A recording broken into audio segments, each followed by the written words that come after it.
Agora que construímos uma base sólida, desenvolvemos as qualidades para ter sucesso e construímos uma autoimagem saudável, estamos numa posição maravilhosa para dar outro passo importante em direção ao topo da escada, construindo relacionamentos vencedores. Vamos nos juntar ao público, que é onde está a animação.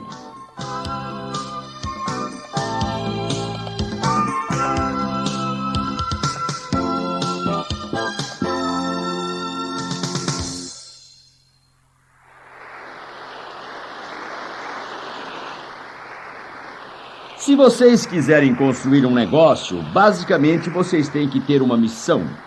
Vocês não têm um trabalho, vocês têm uma missão. Vou compartilhar com vocês a declaração que explica a nossa missão na empresa. Ser alguém que faz a diferença na vida pessoal, familiar e profissional de um número suficiente de pessoas para fazer uma diferença positiva nos Estados Unidos e no mundo.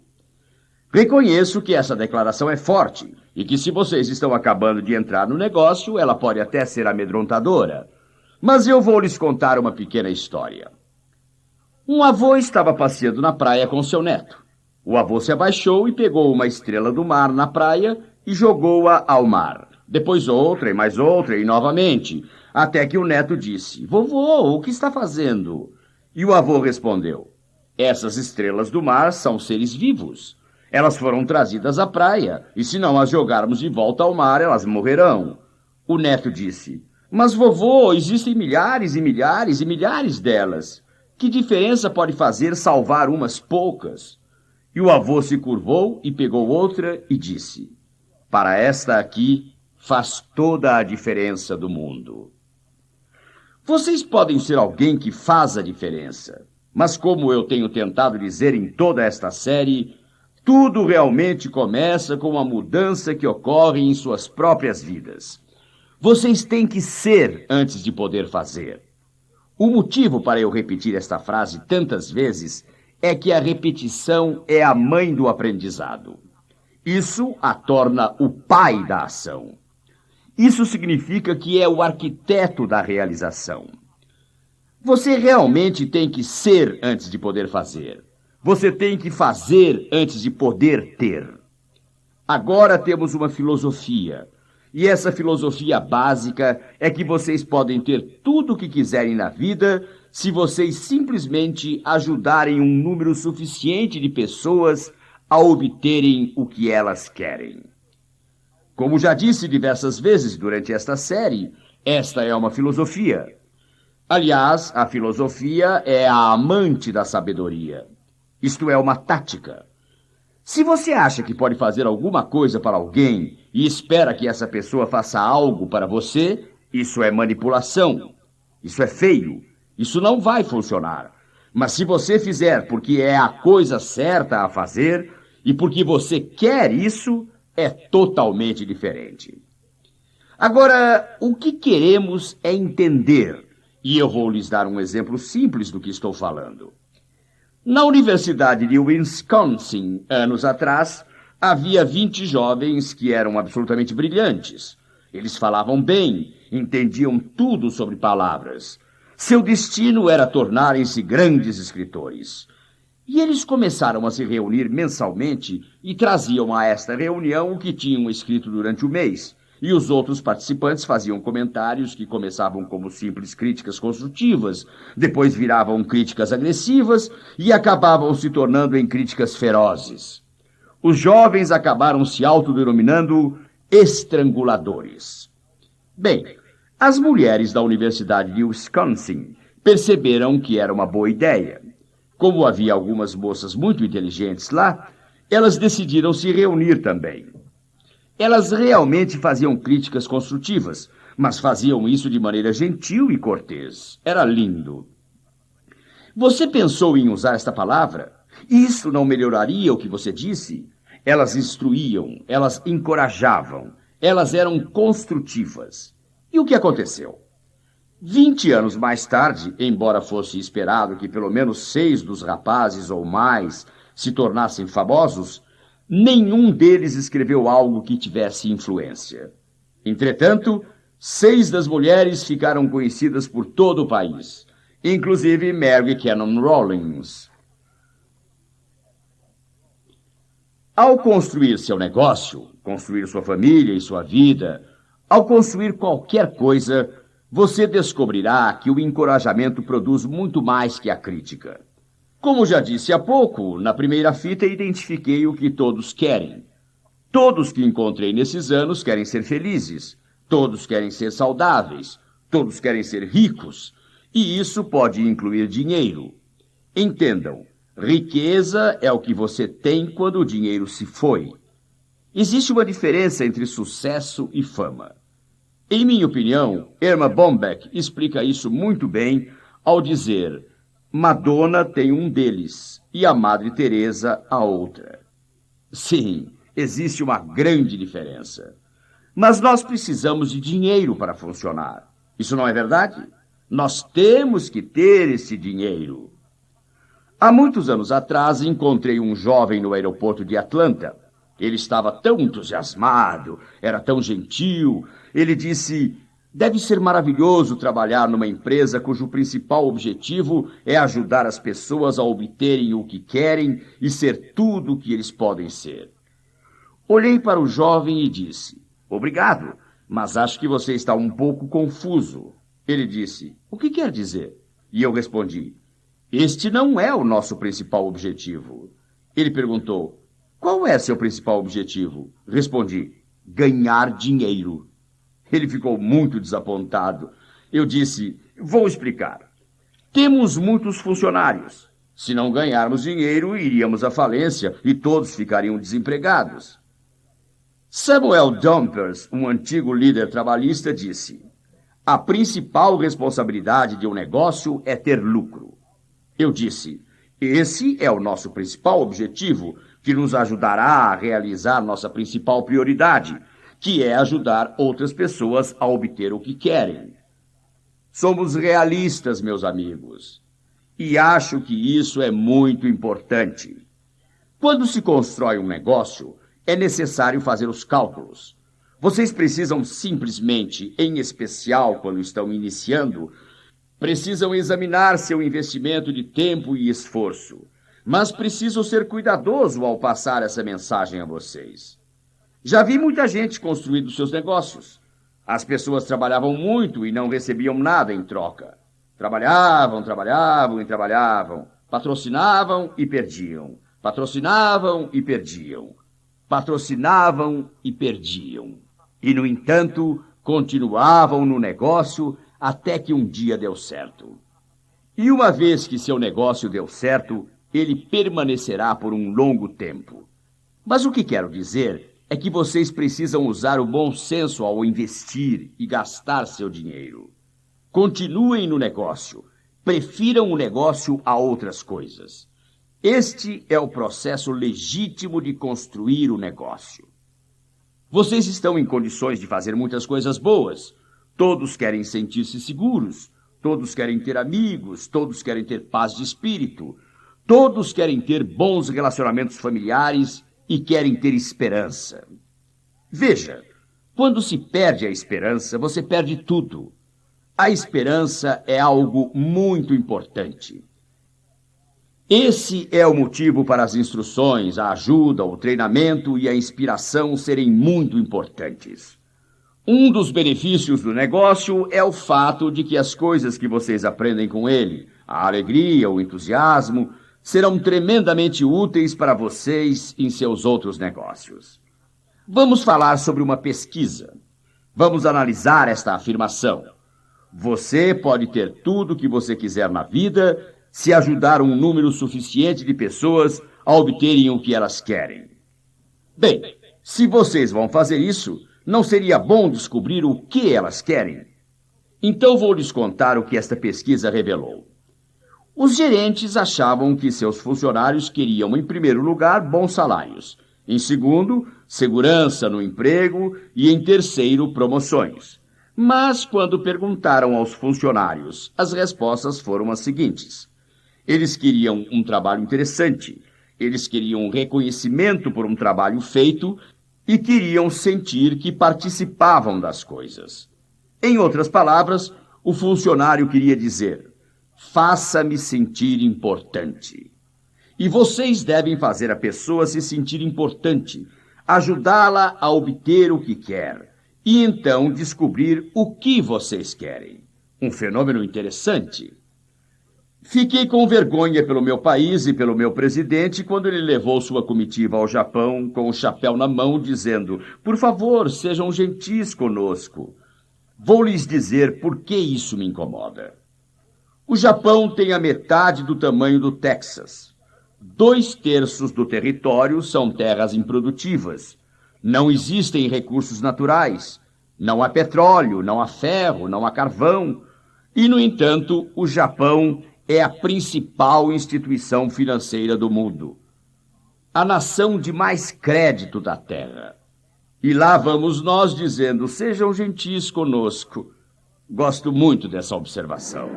John McVick, que é treinador na Universidade do Texas, disse: eu me preocupo com a defesa quando temos a posse da bola. Eu me preocupo com como essa defesa é. Mas ele disse: estou essencialmente interessado em meu ataque. Ele disse: se eu escolhi os atletas certos, se trabalhei direito como técnico, se planejei direito as jogadas, se inspirei-os a fazer o melhor. Ele disse: vamos conseguir nossos pontos. Em outras palavras, o que ele está dizendo é: eu aceito a responsabilidade. Eu me incomodo com os obstáculos. Eu aceito a responsabilidade de fazer algo contra esses obstáculos. Agora vou lhes falar sobre alguns dados interessantes.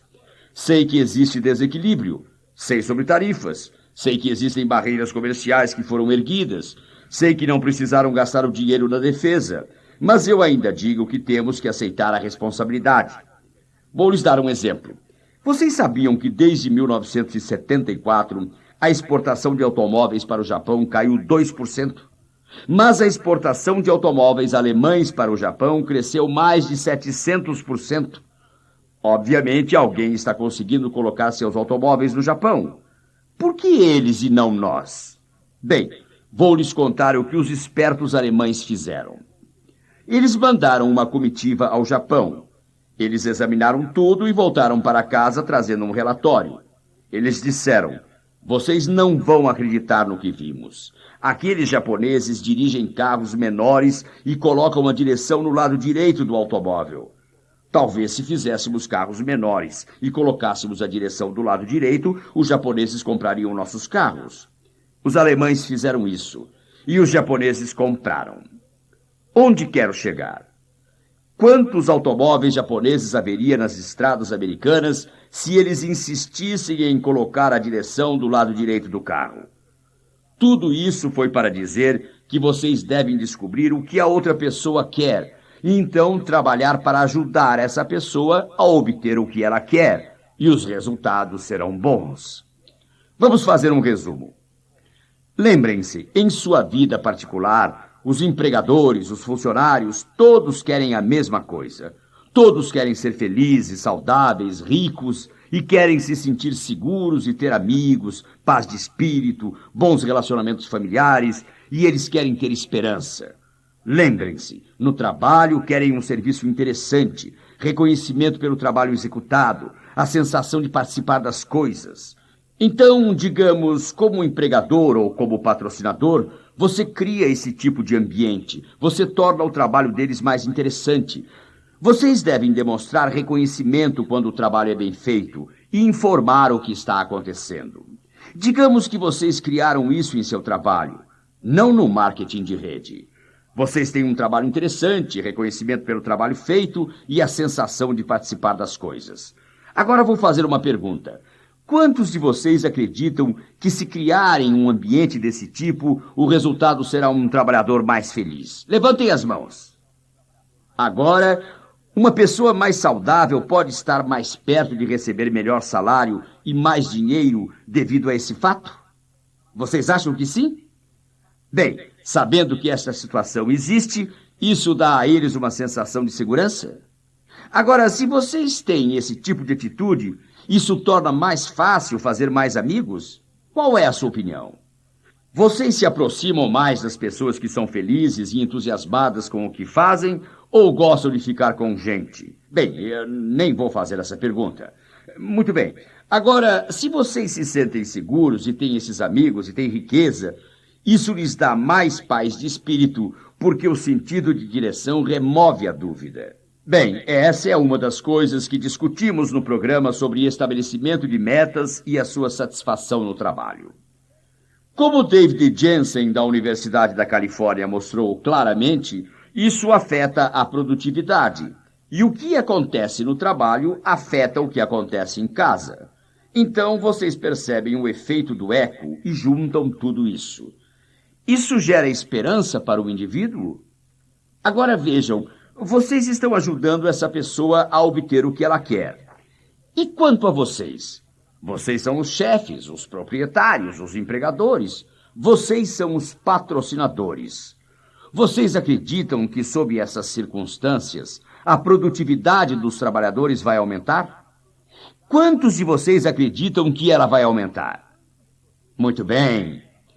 Vocês acreditam que a qualidade do que eles fazem vai aumentar se vocês desenvolverem neles aquele orgulho de participar das coisas?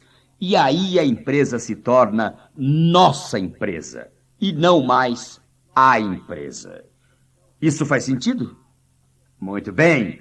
Então isso significa que a qualidade vai mesmo aumentar.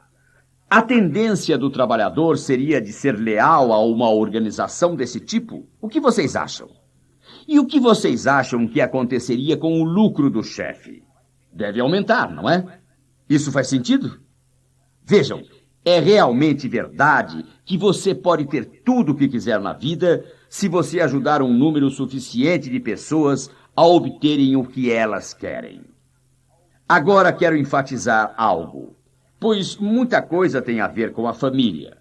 Vou lhes contar algumas histórias. Vou lhes falar de um jogo em equipe e da importância de se dar bem com seu companheiro, se vocês tiverem um, com seus filhos, seus pais, seus irmãos e irmãs, seus associados e assim por diante. Nunca ouvi um testemunho tão eloquente da importância, caso vocês sejam casados, do apoio do seu companheiro. Eu estava na Virgínia há cerca de 3-4 anos atrás. Cheguei lá muito tarde. Me registrei no hotel e, enquanto esperava o elevador, uma senhora que também acabava de se registrar no hotel veio até o elevador com suas 4 malas grandes. Bem, o elevador estava subindo. Quando chegou, o ascensorista logo veio e viu que a senhora precisava de ajuda. Era muito tarde e ele era o único de plantão. Então, rapidamente, pegou as malas dela e colocou-as no elevador a fim de ajudá-la a ir até seu quarto. Enquanto esperávamos o elevador, eu disse só boa noite. E ela, meio receosa, o que é compreensível, sou um tipo ameaçador, como sabem. Ela só olhou timidamente. Isso, como vocês sabem, é muito compreensível. Quando o ascensorista colocou as malas dela no elevador, eu também entrei. Só tinha uma mala pequena, então era fácil. Quando eu entrei no elevador, o ascensorista olhou para mim e disse, Zig Ziglar. Ele se aproximou, agarrou minha mão e começou a sacudi-la, dizendo, você é o maior, gosto muito de você, você é o melhor homem do mundo. E essa senhora disse baixinho, e o que é que o senhor faz?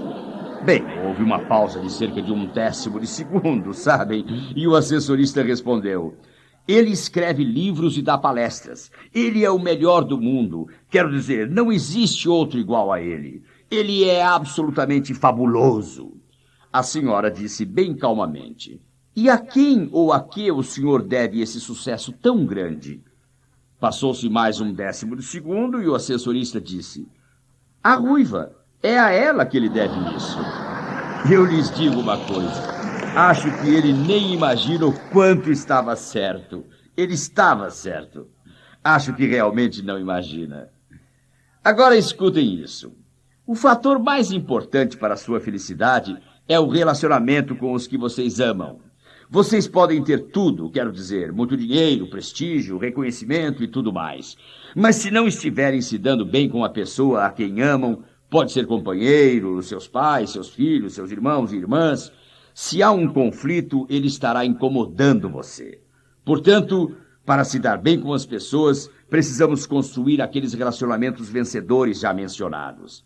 Há algo que podemos fazer. Mas antes quero contar um pouco mais sobre o que é ser um descobridor. Quando nos mudamos para Dallas, conheci um homem chamado Walter Halley.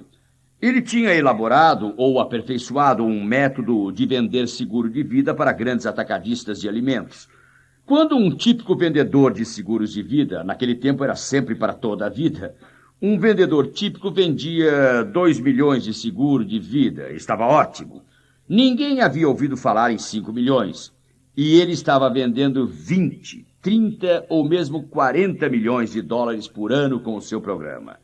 Era um programa tremendamente bem sucedido. Quando conheci o Walter, logo nossa amizade deu certo. Vocês sabem como isto às vezes é instantâneo. Bem, o Walter e eu ficamos muito amigos e ele me disse: venha, Zig, quero lhe mostrar uma coisa. E me levou a um desses atacadistas de alimentos. Eu não sabia que havia tanta comida no mundo.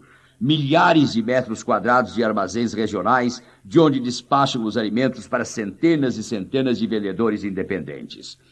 Enquanto andávamos pelo enorme armazém, encontramos a telefonista e o Walter me disse: com licença, Zig. Ele foi até a moça e disse: sabe, eu só quero dizer que você fez um trabalho excelente. Todas as vezes que telefono, sinto como se você estivesse aqui, sentadinha, esperando minha ligação. Você me faz sentir muito bem. A telefonista respondeu: obrigado, Sr. Halley, tento fazer o melhor. Ele disse: bem, você está fazendo o seu trabalho muito bem. Continuamos pelo corredor e ele disse: com licença, Zig. Entrou numa sala e se apresentou a um homem e disse: ainda não o conheço, embora você esteja trabalhando aqui há mais de um mês. Estive observando os seus relatórios e o seu trabalho é extraordinário. É realmente um prazer ter você aqui.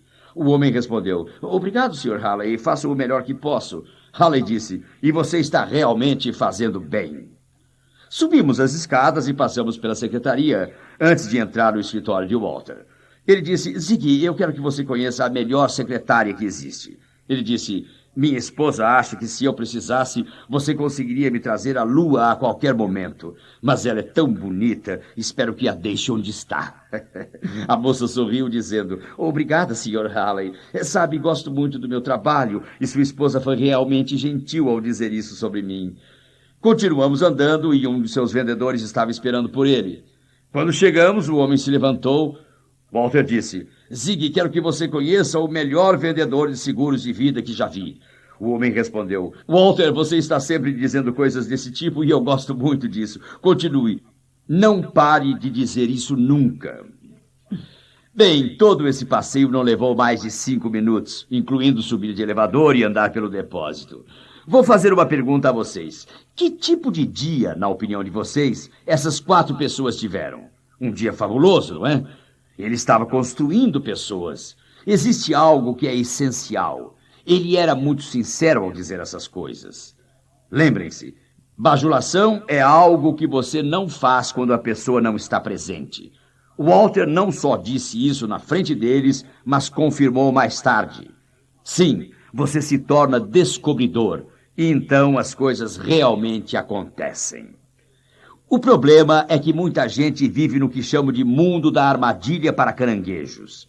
Não sei se vocês sabem ou não, mas não se coloca nenhuma tampa em armadilhas para caranguejos, porque depois que os caranguejos caírem na armadilha, cada vez que um deles tenta sair, os outros o puxam de volta. Não há necessidade de cobrir as armadilhas. Muita gente faz exatamente isso. Em vez de fazer as pessoas subirem, seu objetivo é puxá-las para baixo. Os relacionamentos são muito importantes. Temos muitas ideias antigas que são ridículas, vocês sabem. Outro dia eu estava pensando, muitas vezes perguntamos a alguém: como vai? E a resposta é: bem, estou indo. Como se fosse: estou realmente indo bem.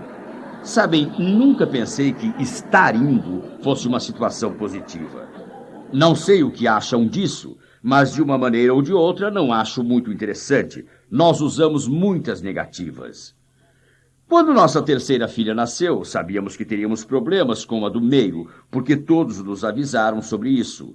Nossos amigos e familiares disseram: agora vocês têm que ter cuidado, o filho do meio sempre tem problemas. Eles não têm a segurança do mais velho, eles não recebem o carinho e a atenção do menor. Os problemas começaram e estávamos prontos para eles. Tudo começou quando a trouxemos do hospital. Os vizinhos, amigos e parentes vieram todos fazer uma visita. Ela estava no berço e todos fizeram fila para admirá-la.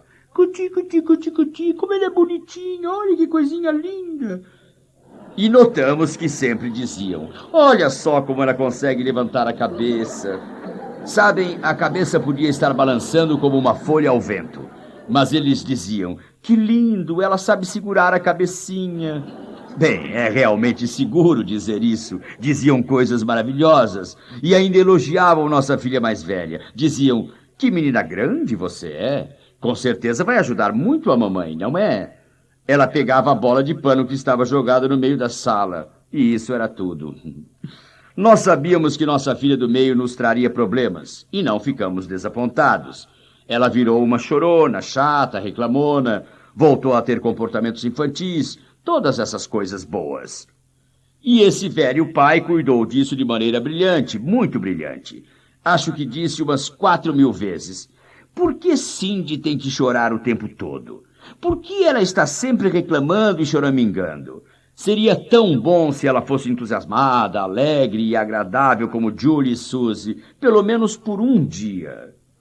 Bem, vocês sabem que as crianças querem cooperar. Elas realmente querem. Ela se tornou uma chorona e chata em pessoa. Quero dizer, as coisas pioraram cada vez mais e mais e mais.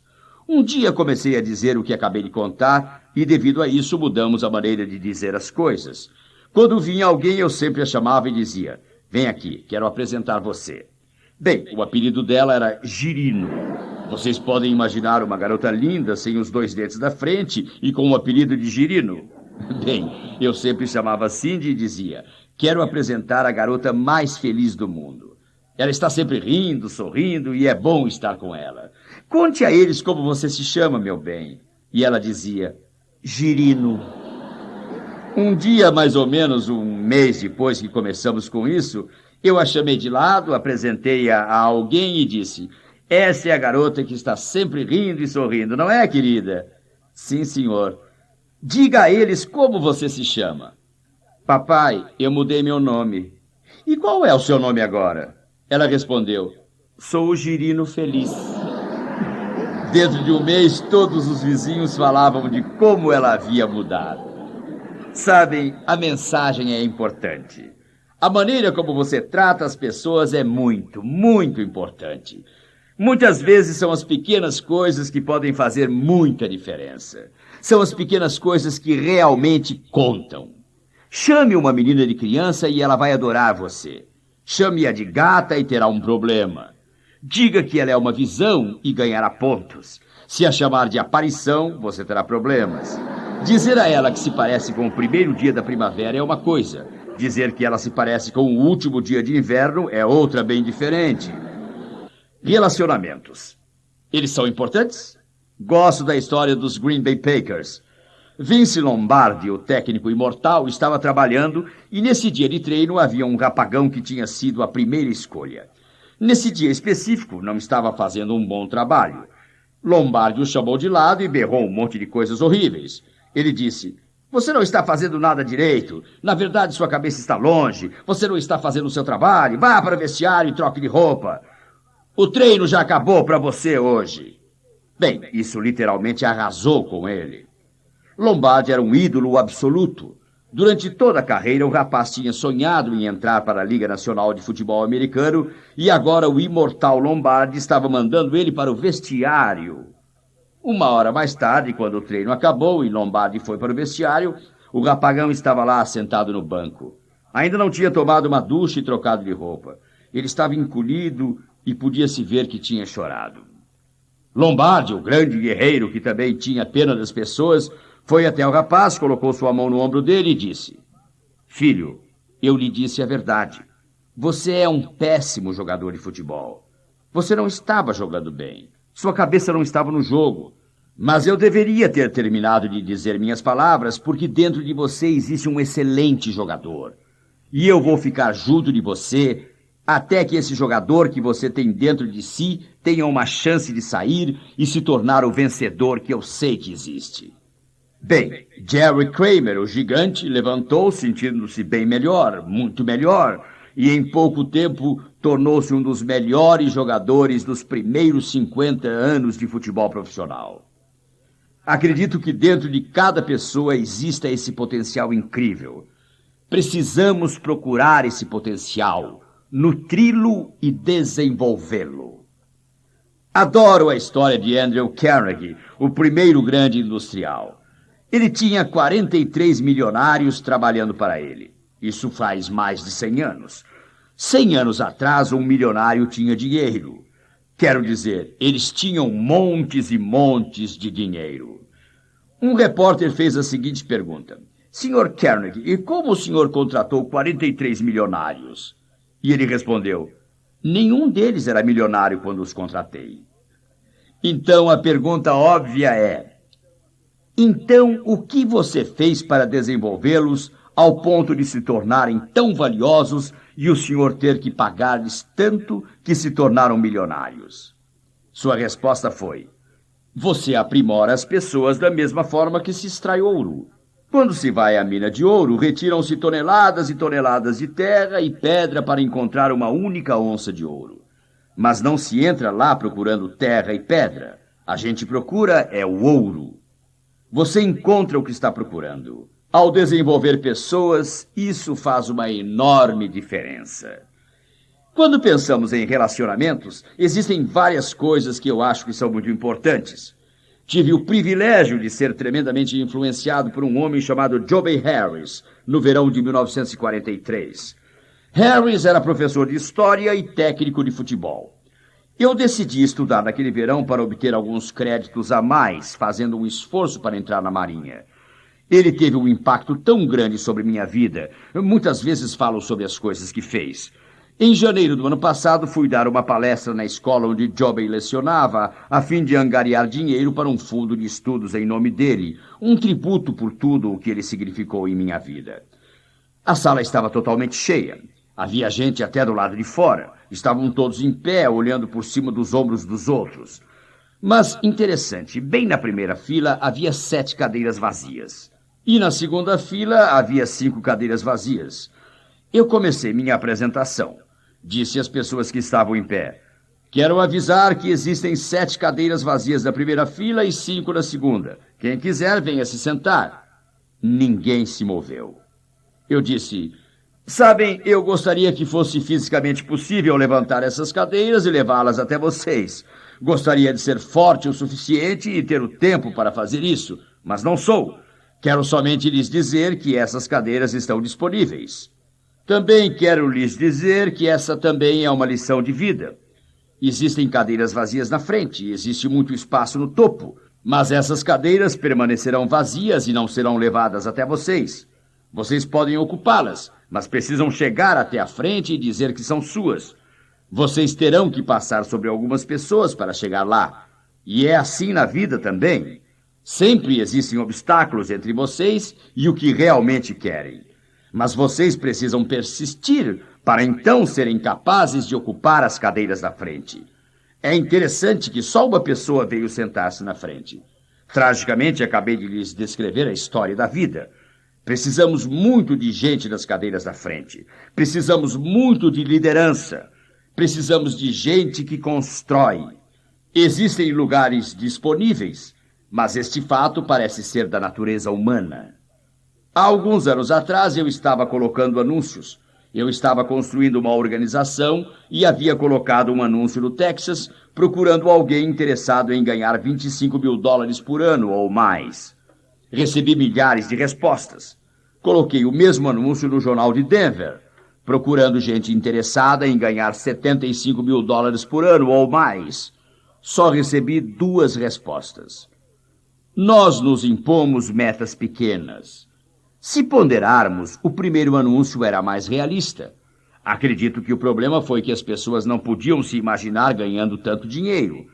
É por esse motivo que passo tanto tempo falando sobre mudar a visão que se tem de si mesmo. Construir uma autoimagem para poder se ver nessa situação. Nesta fita, em particular, vou encerrar contando a vocês 2 histórias que, em minha opinião, resumem muito o que quero dizer. A primeira história tem a ver com minha própria infância no Mississippi. Meu pai faleceu quando eu tinha 5 anos de idade.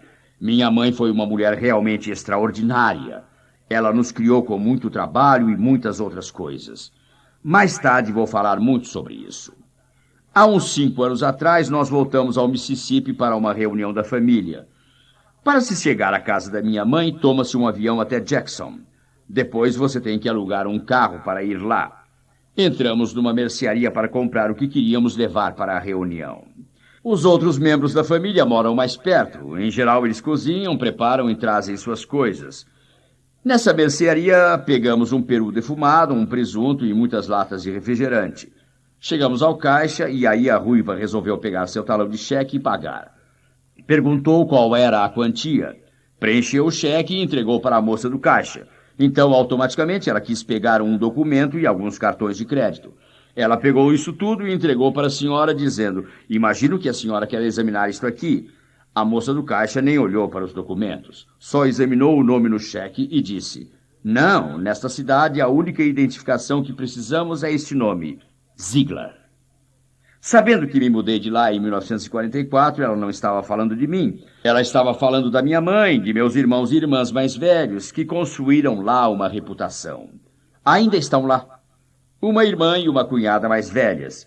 Elas têm uma reputação tão boa que só é necessário o nome. Essa é a identificação.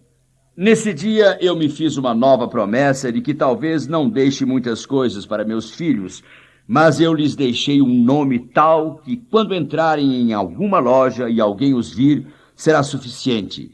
E o lojista poderá dizer: não, o nome é a única referência de que precisamos. O que vocês irão deixar? A coisa maravilhosa do marketing de rede é o fato de que poderão deixar muitos bens materiais.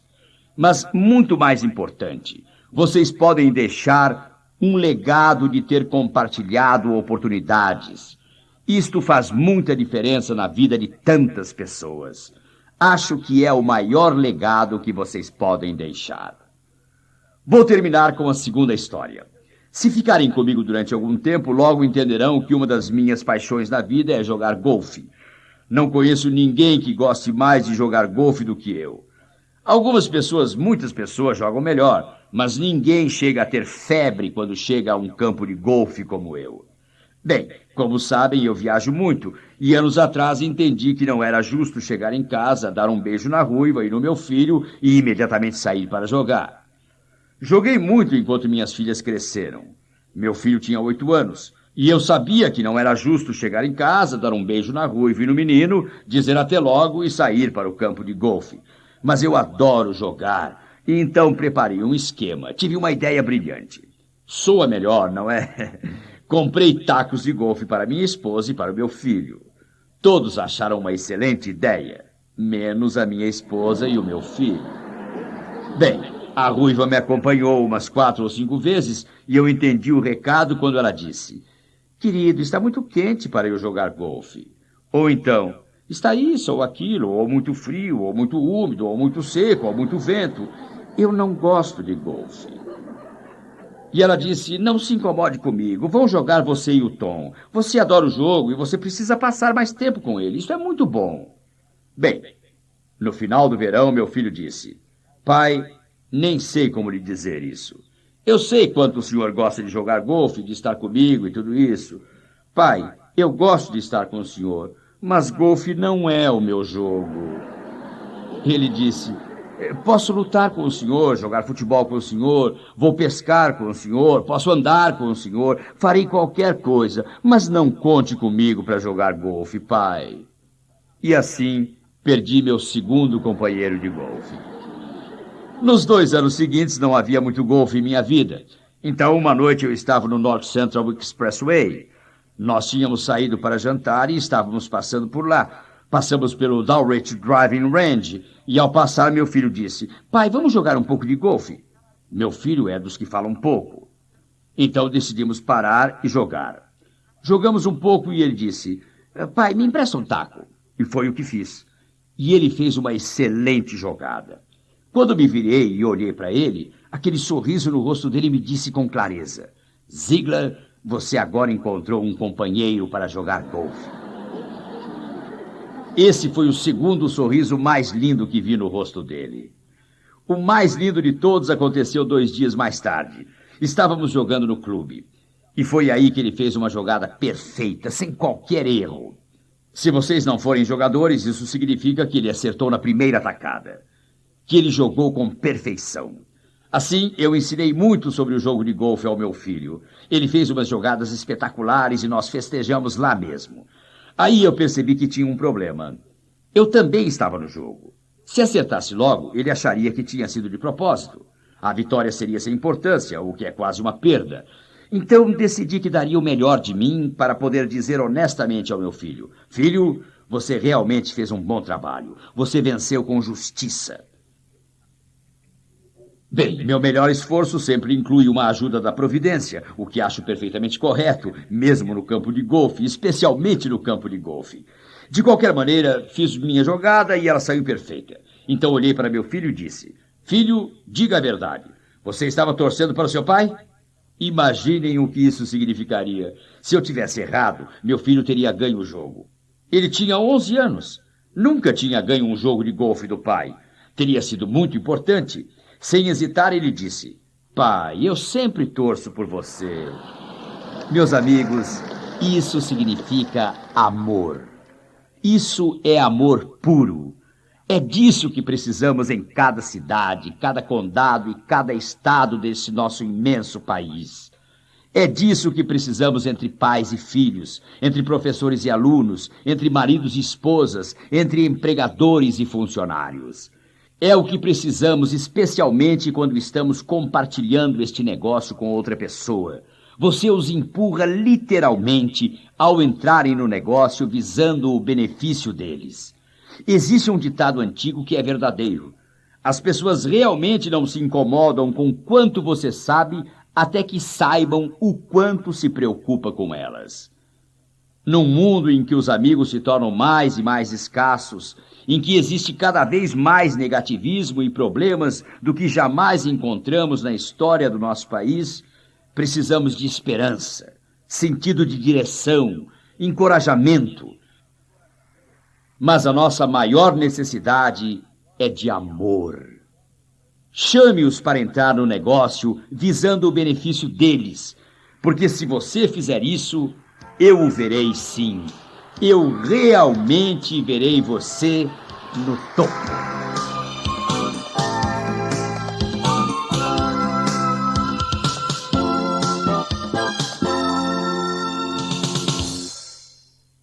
Você chegou ao final do lado 7. Por favor, vire a fita para ouvir o lado 8.